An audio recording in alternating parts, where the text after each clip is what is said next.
You wake up facing a wall that tells you in big print, "Remain calm." This room is filled only by yourself and a rotary phone. After answering its ring, the caller is telling you that you're about to face a series of trials to determine your judgment. These trials end up being a series of doors, and as you pass through, you'll be reliving moments of your life and answering a series of philosophical questions on existence and society. Where other games rely on deep gameplay mechanics, Summerland is looking to play deep with your emotions and your sense of morality. What's going on, everybody? It's Drnkie and welcome back to Drnkie Indie. Our goal here on Buy or Skip is that by the end of this video, you will have my opinion on enough information to know if you should buy or skip Summerland.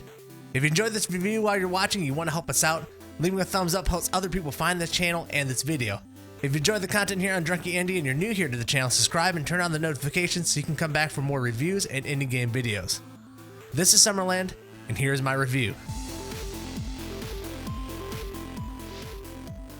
Released December 2nd, 2020, Summerland was developed and published by what I think is a solo developer called Fire Games. You can find Summerland on Steam for free. So before I get into the logical conundrums of doing a buy or skip on a free game, let's start our first category, story. In the intro of this video, I set up a scene of you waking up in an empty room being told that you're shortly about to face a series of trials that will determine your judgment. That bold existential scene is part of an intro that is setting up Summerland. Over the course of these trials, you begin to learn about the character that you're playing. He's a detective for a police force who, by all accounts, seems like he's good at his job. But as the game begins to develop and you learn about some of the hardships that our detective is starting to fall on, he's kind of raising a child, he's a widow. Throughout that storytelling, you begin to learn a little bit about the criminal activities that he's been doing during his detective work. What on its face seems like a pretty straightforward dirty cop story becomes to have a little bit more nuance as the story is interjected with the commentary of the man who was on the phone from the original scene.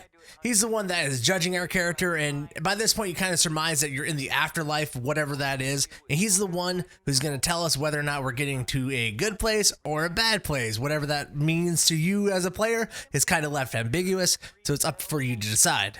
Fire Games makes no effort at all to try and make the character or the story seem like it's black and white. This entire game is made up of shades of gray. Although this main story is covered in shades of gray, it can feel at times like all this gray is a bit paint by numbers. The story becomes a bit predictable shortly before about halfway point of the game, and from there on out you kind of feel like you know the beats that are going to come. It's predictable if you've read enough or seen enough dirty cop movies or books.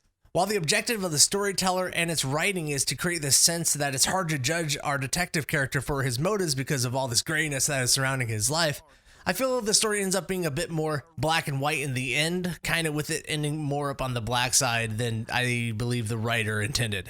The bulk of Summerland's is a story-based narrative driving you from scene to scene, and while it's enjoyable, it is filled with a bit too much cliche for my personal taste. With our story set, let's move on. Graphics.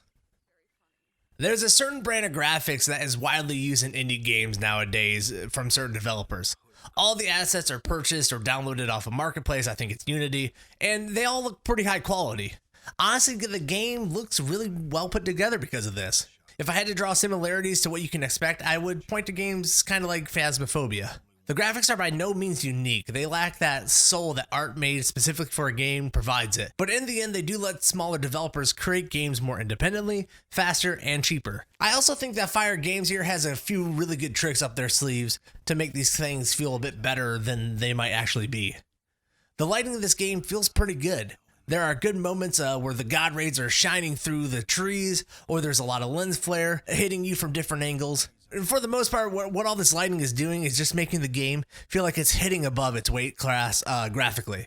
Additionally, I think the force aspect ratio with the black bars above and below the screen lend to this like cinematic feeling that accomplishes kind of what the lighting did and making it just feel like it's better than it might be under the hood. Outside of the actual assets that are used, there are just some scenes in this game that are downright cool visually. The beginning room that is barren except for that phone that I've talked about a few times already, it just works thematically. To expand on that, when you're walking through the door to each trial, you pass from a hallway in the afterlife, and once you pass through that door, you're in a full scene. Whether it's going into the outdoors or into a bar or the police department, this little trick really works well.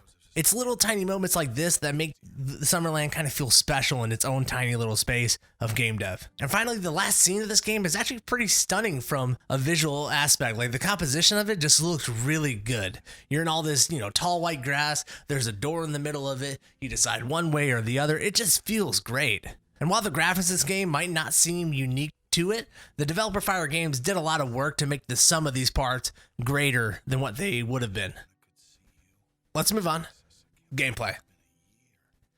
One of the biggest growing, subgenres of indie gaming is this narrative storytelling genre. I don't know the name of it, and if you do, please let me know somewhere. Put it in the comments below, send me a carry pigeon. I'm just at a loss. I don't know what to call this. I missed the memo on what to call this genre. But to describe it briefly, you play in first person and you slowly walk around a scene and you find and interact with these different tiny little objects, and they're either clues or mementos that help tell the story. As you do this, the story begins to unfold, and the gameplay in itself is kind of the story. It's for sure not the most exciting type of game, but at times it can lead to stories that let you explore morals and emotions more because of the very things that make it less exciting, right? This is what kind of works for Summerland. It's not a really long game by any means, and it's definitely not one that will take a ton of skill to finish. But the way a scene unfolds really by you just walking through it organically feels good. One other thing I dug about what Fire Games did is add this philosophical questions about morality to your afterlife scenes. These are not scenes where we learn about your character, but they're gameplay elements that force you to learn about yourself, the player.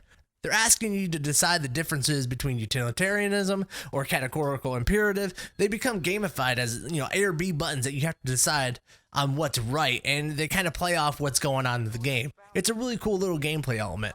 So while not groundbreaking and not terrible, the gameplay of Summerland serves its purpose as kind of a train track for the story to be told on.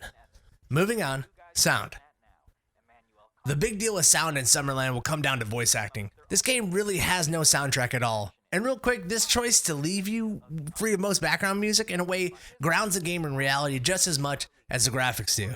But when it comes to the voice acting, it's pretty well done. The voices for all the actors in this game seem to fit the part that they're playing. The main character especially has a great voice, which is nice because, that's the one that you're with all the time. My complaint of the voice acting department would probably be that in a few scenes, it feels like the actors aren't really talking to each other. Their inflections or their emotions feel like they're above or below, and they're just kind of like talking past each other or playing a different scene at different intensities. This is by no means groundbreaking. It really doesn't pull you out. More of a nitpicky thing for me on voice acting, but it's noticeable to be sure. Sound effects in this game are pretty spot on. Everything feels incredibly rich and fitting for the actions that you're doing. The lack of soundtrack in this game really makes the sound effects stand out, and I would definitely like another pass through on the sound balancing aspect of this game. Some things just kind of feel a little bit louder than others for no reason. For instance, the baby crying in this game legitimately felt like he was inside of my ear at times when he was just across the room. Summerland is definitely passable in the sound category, nothing glaringly bad, and the voice acting at times can be a big standout in its quality. Our final category, replayability.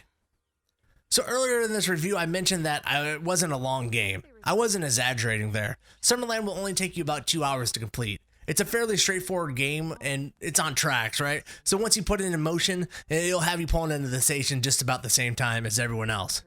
In terms of replayability, I don't think that this game is one that will have most people coming back to play it a second time, definitely not a third time, unless you really, really enjoyed the story on your own. The reveal of your character being a bit of a crooked cop comes kind of early in the game, if you ask me. There's maybe about one scene to look at before you're clued in on the game's twist, maybe a scene and a half. Had this game been longer and that twist been drawn out a little bit more, it would have created a few more moments of replayability for you to go back and look at these scenes where the game's kind of playing on the player's ignorance at that point, right? But as it stands, for it being so short, there's just not much reason to come back to Summerland a second time, definitely not anything more than that. Buy or skip Summerland. Well, we've gotten to the part of the review where I try to make a recommendation on if you should buy or skip a free game. Summerland is an interesting story-based game. Walking around from room to room, you face life stories of the main characters, and then you're answering philosophical questions that relate to the story, which give you an insight into who you are as a person. Not your character, but you, the player. This is a very clever trick the developer pulls to make you look at your own morality while punching keys at a keyboard.